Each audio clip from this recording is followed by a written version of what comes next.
Well, hello, and I know you're probably thinking, does the world really need another motorcycle YouTube channel? And probably not is the answer. But as somebody who's had a YouTube channel for a long time, and my main sport that I do, which is windsurfing, um, and recently got into motorcycling. That's the hook here. I've become and I felt compelled to set up a YouTube channel. Why is that? As a newbie to motorcycling, I started last October 2023, did my compulsory basic training. This is in the UK, so you have to do your CBT training first of all. And I got a 125 on the back of doing my CB training, a Husqvarna Svartpillen 125. Great bike to start with. Rode that throughout the winter, and then in May this year, 2024, I sat my big test. And in the UK, in the United Kingdom, you have to do a mod 1 and a mod 2 and your theory as well, of course, before you can get your full license. And then once you've got your full license, you can then buy a bike and ride a bike over 125cc's. So it is October the 24th today. So that's me effectively a year in from scratch. When I started last October on the 125, doing that training and then getting by my 125, I'd never ridden a motorcycle before. So that's an important sort of backdrop to me in my motorcycling journey so far, and it is a journey. It's all new for me. So I'm coming into motorcycling, watching YouTube, trying to get ideas, understanding bikes, reviews on bikes, equipment, helmets, gloves, everything, you name it. Speaking to people, trying to get input from people as well on their opinions on kit.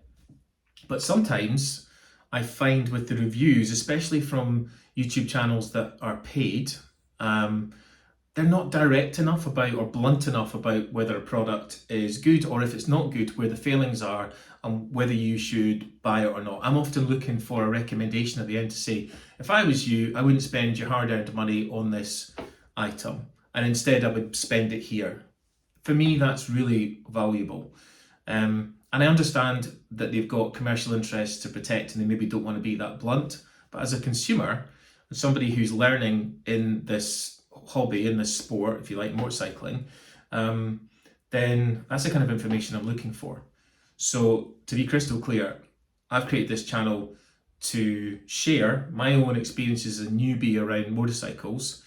No commercial gain, not doing this for money, purely just for the sake of sharing my own experience. If one person watches this video and says, "Oh, that's really helpful," that's great. I've done a good job. So that's my sort of motivation and reason for doing this.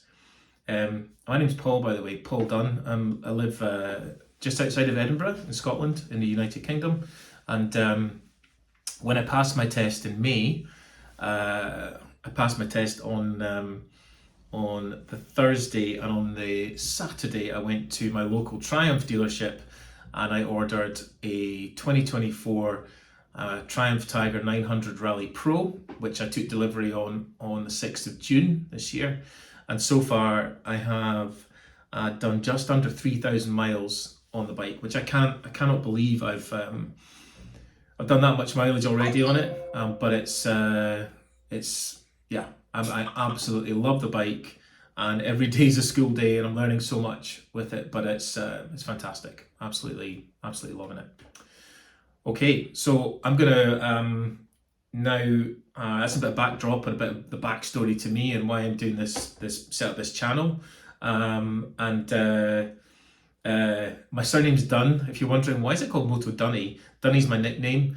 Yes, in Australia, obviously the toilet connotation, and that's where it came from. I used to live in Australia way back for 3 years when I was a teenager, and that's where the nickname came from. So people just call me Dunny, and I thought, wait a minute, I should call it Moto Dunny, why not? So that's where the name came from. So what I'm going to do in this video, I am going to talk about 2 crash helmets. There's a lot of money involved here. One is this HJC RPHA 71 2024 full carbon helmet. And the other one is the Shoei Neotec 3, which is a modular helmet. And I'm gonna talk a bit first about the HJC, and then I'm going to talk about the my experiences of the Shoei and a bit of a comparison, and then I'm going to give you my verdict and my own personal view on the HJC and the Shoei, but I think this is really important about the HJC. All right, so let's get into it. Okay, so when I started out motorcycling, I bought a fairly basic helmet to do my CBT and then to ride my 125 with up until May this year. So at that point, as I was doing my big test, my big motorcycle test in the United Kingdom, I wanted to buy a better helmet that was going to then take me into my full license and the next bigger bike, one with integrated comms, one that was light, obviously had the latest, met the latest protection standards, and and also something that I felt was cool, right? So I think that's again, I'm not going to shy away from the fact that, like most people, you want something that you like the look of it. So that's really important in anything you buy. So I went to a local bike shop. I think these bike shops are all around the United Kingdom, certainly J&S Accessories. Spoke to them about a couple of their helmets. I'd also done some research online about the helmets, and the one I really had my eye on was the HJC RPHA 71 2024, which complies with the UNECE R2206 latest safety regulations. So it is the most up to date in terms of safety. It's a high spec helmet. It has the integrated comms from Sena, and this is there's two different types of comms you can get. You can opt for just the basic Bluetooth comms, or you can opt for the mesh comms, which is a step up. And so if you order that with the helmet, you get a 16% in the UK reduction on the overall cost. It's a VAT saving. It's a sort of loophole that you can benefit from. So you do get a bit of a saving. And that really appealed to me. Obviously, there's many different comm systems, Cardo and so on, that you clip on the side. But I like the fact that this would be built in, and then as part of that, all of the earphones and the microphone and so on is built into the helmet.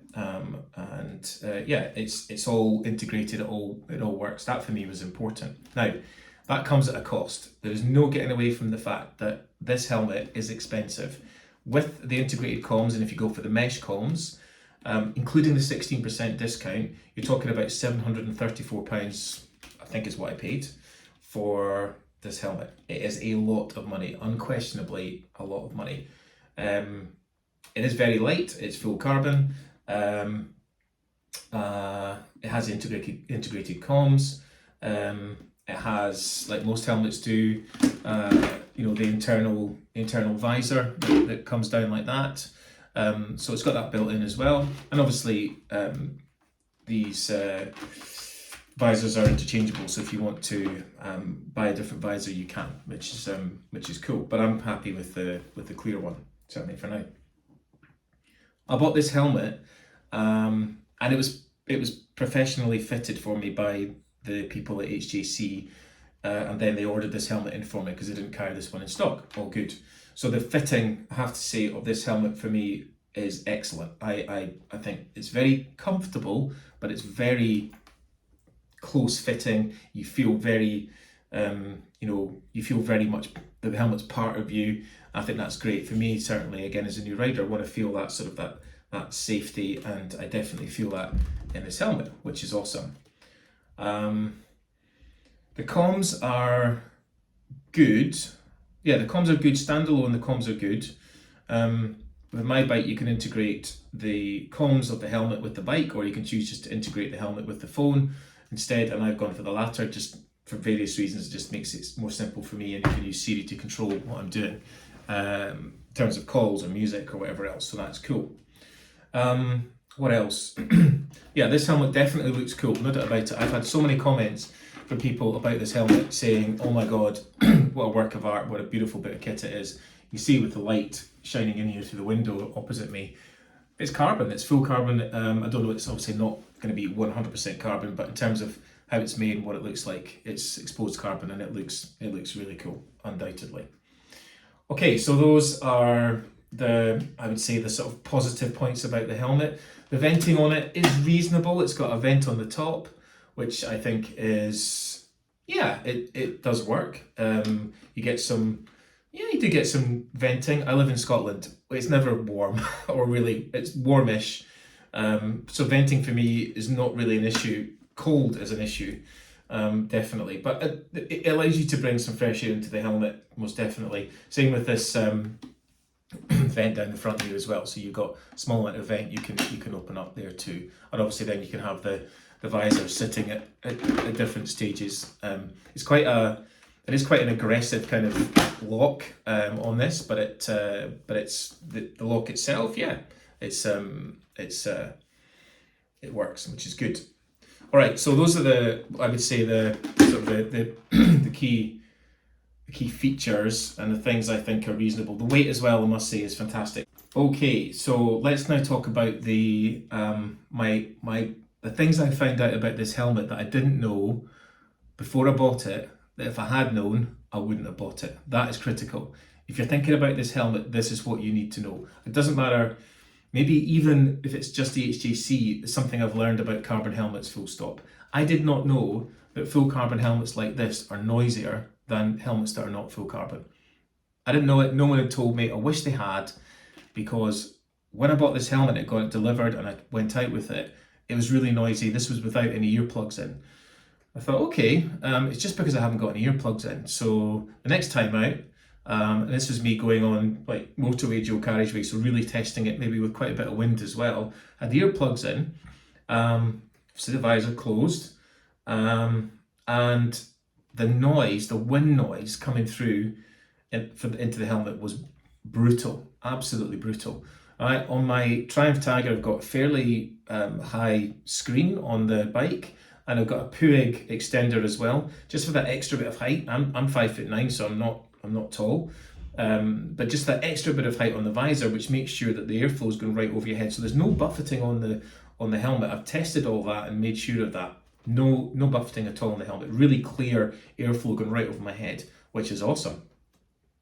Which is even more frustrating that with that in mind, the noise coming through this thing in my ears is deafening, it's brutal. So I then put the earplugs in to try that, and it was not much better. Still, I mean, really, really loud, distractingly loud, and really started to get on my nerves in terms of the noise. So then I posted a question on a few Facebook groups, and the messages back were, yeah, carbon helmets are noisier. Some people saying they've got HJCs, but not necessarily carbon ones, and they don't suffer the same problems. Put music on, turn the music up really loud, don't worry about the noise, you're driving a motorcycle, blah, blah, blah, blah, blah. These are kind of fine, but for me it's not acceptable. You're spending that much money, hard-earned cash, on a helmet like this, and for me it shouldn't be as noisy as this is. And maybe we've all got different tolerance levels, but for me, nah, definitely not acceptable. If I'd known it was going to be that noisy in the first place, I wouldn't have bought it. Maybe I should have done some more research. Maybe I did check out reviews. Bennett's Bike Social, a few other people as well have done reviews on this, but I didn't get anyone really telling me, look, this is a noisy helmet. Even the ones that did the decibel test, there's a few YouTube channels that did the decibel test, and I didn't get a vibe that this was noisy, this was loud. I also got to say, I've worn it with various neck pieces in, so like you pull over your head and you've got like a connection here between the helmet and your jacket to try and block out any wind going up into the helmet. I've got a couple of different pieces like that, tried that, hasn't made much difference. And the last thing with this is, so when I'm being a new rider, introducing music into the mix is when you're riding, it can be a bit distracting. But what I did do was I recently thought, I'm going to put the music on and I'm going to crank it up, and then I'm going to see what difference that makes as I'm riding on the bike. And I was again doing a short trip for a day, and we were out and about riding, and I thought, right, I'll do that and test it and see what it's like. The amount of noise that came from the wind into the helmet, or from the wind noise, the buffeting that comes up into the helmet, was so much that the audio or the comm system thought that I was talking, and I wasn't. It was just the noise effect inside the helmet, and it cuts out the music. And it cuts out the music if somebody talks, which is a really clever feature within the comm system. I think that's really good. So you can have music on, and someone can talk to you in the mesh. It cuts out the music, and then you're once someone stops speaking, you're back into the music. Great. But the helmet thought that the noise that was inside the helmet was somebody speaking, and cut the music out. So all I had was just, again, this massive sound of noise and wind noise in my ears, even with the earplugs in. And then once I slowed down, then the music came back on. It really pissed me off. It was just like, this is ridiculous. So eventually, and very, very recently, I got to the point where I thought, you know what? I love the look of this helmet. It is a very cool helmet. It fits me really well. It's comfortable, but man, is it firm, and it's solid, and I love that. I love that feeling.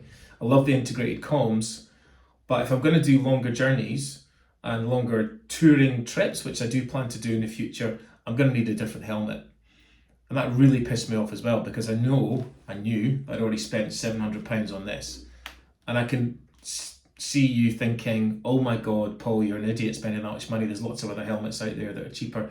And I'm not going to deny that. I think that's a fact, and maybe better. So I made a bit of a mistake. And then again, I'm sharing this, be honest, because I made a bit of a mistake buying this helmet. I would not recommend this helmet to somebody on the basis of how noisy it is. That is how clear I want to be. Like, it looks cool. If you want something that looks cool and you're prepared to put up with a hell of a lot of noise in your ears, and you maybe have custom fit ear plugs, and I'm in the process of getting those too, they will help, but you're still going to get a lot of noise. You have to accept that fact. This is going to be a very noisy helmet. So let me tell you what I did. Having made that decision to get a different helmet, and I'll talk you through that helmet now. Alright, so now let me talk about the Shoei Neotec 3 modular helmet 2024.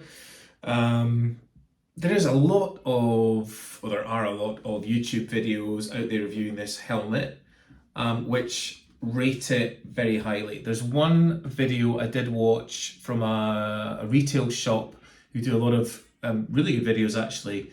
They're in the UK. I can't remember the name of them, but if you do a search for Neotec 3, you'll see the guy that owns the shop talking about the helmet and talking about modular helmets. And he basically does rate the Shoei Neotec 3 as the best one. Having made the decision to say, okay, I'm going to keep the HJC, but I need something that's going to be quieter, and it was because it was really affecting me. I considered the Schuberth C5 and the Shoei Neotec 3, both 2024 helmets. And I tried them both on. Again, I was fitted for them, same shop that I bought the HJC from, J&S Accessories, because I found the service there to be excellent. And the Shoei fitted me best. Without doubt, the Shoei was a better fit for me over the Schuberth. So that was the first thing for me. Again, I like the fact that with the Shoei Neotec 3, you can opt for it with the comms integrated into the helmet, so you don't have a separate unit, cardo, etc. on the side. It's all very sleek, it's all very built in, and I just like that. I like that integration to be within the helmet. This again is Senna, so it's Senna, but it's a slightly different module to the one that's within the HJC that's behind me there. But it is that I have gone for the mesh option again. So again, it's more expensive because you're buying it with the helmet. As I said earlier, you get the 60% discount because there's a VAT saving there. So that's good. What's not so good is the cost. So with the comms, with the mesh comms and the helmet, it came in at £930. So basically, let's call it £1,000. So you're now watching this thinking, bloody hell, Paul, you've spent effectively £1,800 or £1,700 on two helmets, and yes, I have. I'm not particularly proud of that. It's not great. It's a kind of, I think I see it as a kind of newbie failure from my point of view. But my sort of comfort protection for me is so important, especially around the helmet. Everything, of course, in motorcycling, but around the helmet, it's come to me to be absolutely critical. And I was prepared as an, if you like, as an investment for however long the helmet's going to last me, a good number of years. That I wanted to spend that money on getting something that certainly on longer runs and longer rides is going to be very comfortable. So I got this only 2 weeks ago. Then I was on vacation for a week. Came back last Sunday, and then this week, this is now Friday that I'm recording this. So this week I have taken my bike to work twice. The wind has been roughly 30 mile an hour wind, maybe more. So it's been windy. I've driven on like motorway, dual carriageway, so twin lane, so doing 70 to 80 miles an hour, as well as everything else in between. And I cannot put it this way: if the HJC in terms of noise is a 1 out of 10 or a 2 out of 10 at the very best, this is a 9.9 out of 10 in terms of the soundproofing, the way that the ear protection. It is fantastic. It's so noticeably different. It's stark. So yeah, there you go. Call the HJC a 2 out of 10. Call this a 9.9 or nearly 10 out of 10. Sure, there's still some noise, but it's nothing. It's so quiet. It's so noticeable how quiet it is. It's fantastic. It is a modular helmet. So at the end of the day, you can flip it up, and getting the helmet on and off, again, is really easy because you can flip it up. When I started again a year ago, people told me to avoid modular helmets because they weren't safe. That's rubbish. Modern modular helmets are just as safe as the ones that have a fixed chin. Clearly, if you're riding around with this piece up and your chin is exposed and you have a crash, you're gonna hurt yourself. But that's different from if you've got the whole piece down and then you're involved in a crash. They're rated most highly in terms of safety regulations, and obviously they wouldn't have got that if it wasn't safe. You can see the comms built in as a little microphone that sticks in here. The earpieces are fitted. Have to say as well, the sound quality, I don't know why this is, but the sound quality in the Shoei compared to the HJC listening to music is way better. So I'd say, and not just music, but also audio on comms. If you're speaking to somebody on a phone or on comms through mesh, I'd say it's 5 out of 10 on the HJC with a Sena comms. This is Sena comms, and the Shoei, this is a 9 out of 10, maybe even 10 out of 10. It's superb, absolutely superb. I talked about the fit earlier over the Schuberth. The fit for me on the Shoei is again phenomenal. It's it fits perfectly. It's extremely comfortable. So I think on a long 4 or 5 hour ride without stopping, I'd have no issues at all with this. I haven't tested it yet for long period, and that's to come. But so far, I found it to be extremely comfortable. Feels amazing. Here's something I forgot to mention on the HJC. So it leaks like a sieve. So no idea what's going on there. Discussed it with JNS. They had a look at the visor. They are actually talking about getting a new visor. They think there's going to be something to do with that. But when it rains, the water comes in the top and comes down inside the visor, and it's pretty dangerous. Actually, it's pretty dangerous. So I've been really frustrated with that as well. The first day I took this out, it rained heavily, and it stayed completely dry on the inside. Now, a lot of you will be thinking, well, of course it did. That's normal for good helmets. Not in my experience. Not with the HJC. So I have found this again to be a sort of a revelation in that respect. It stayed bone dry inside, and all I had to do was wipe the outside of the visor with my glove, and cleared away the water. Really good. But for me, this again, fantastic in that respect. I trust it. I think it's really good. Venting again, it's actually very similar to the HJC with the vent on the front down here. You can see that clicking open and closed, and then a vent at the top. Again, I played about with that this week. You can feel the difference between having the vent open and closed. Again, for me, unless it was really warm here in Scotland, or I was maybe abroad with it, then that sort of thing is going to be useful. But we're getting nearly into the winter here in Scotland. It's not on my concern list about venting. It's about keeping warm. The big thing I learned again when you look at the modular helmets is the aperture effectively as to where your neck goes. And again, this is me being a newbie. I just learned this, that with the normal helmets, fixed helmets, the aperture is bigger, and so there's an opportunity for wind to come up, and any wind that hits your chest or your body is going to be channeled up the way and into your neck.